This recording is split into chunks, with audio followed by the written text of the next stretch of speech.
Hi everyone, so Aptera just showed on their YouTube website that they are now including the new level 3 fast charging from around to be at least 40 kilowatts to up to 60 kilowatts.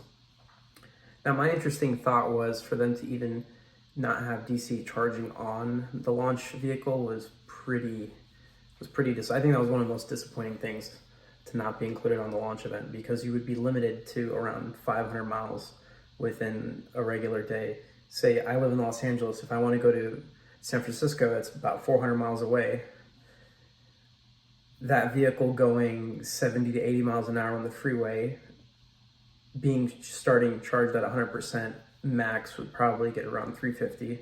So you'd still need at least 50 minutes or 50 miles worth of charging. And if you plug it in at 6.6 kilowatts for an hour, you gain 57 miles. That's okay. One thing I'm not seeing YouTubers comment about is that while you're driving those 5 to 6 miles, say from Los Angeles to San Francisco, assuming that it's a very sunny day, you're going to be adding about 50 miles or 40 to 50 miles to the vehicle of range. But again, if you're going at 70, 80 miles an hour, that effective range of, when they say 40 miles per day max, probably drops down to a conservative low 30s. Let's say 32, for example. So again, you buy this $25,000, $30,000 car. The launch vehicle, of course, is going to be much more than $30,000 since it's all-wheel drive, has the medium-sized battery pack for the 400 miles worth of range. You're gonna put all this money towards it, and then there's the huge challenge and negative that you can't really road trip this vehicle more than 500 miles a day. It's just a huge inconvenience, and unfortunately there's not a lot of 12 kilowatt 50 amp level 2 chargers that can pull around 12 kilowatts.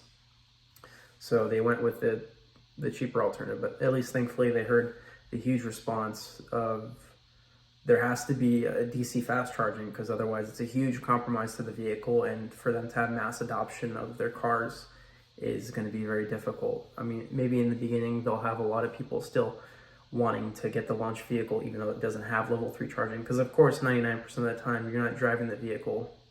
For most people, over around 99% of the time, you're not going on a road trip more than 500 miles. You're commuting, and also it's still a bit of an inconvenience that the vehicle only has 2 seats, and the hatchback is not a square body. It's a very slender, tailored hatch. So yes, it is a long hatch, but it doesn't have much height, so you don't have too much depth. Maybe you could say it's similar to a Corvette, but a bit longer.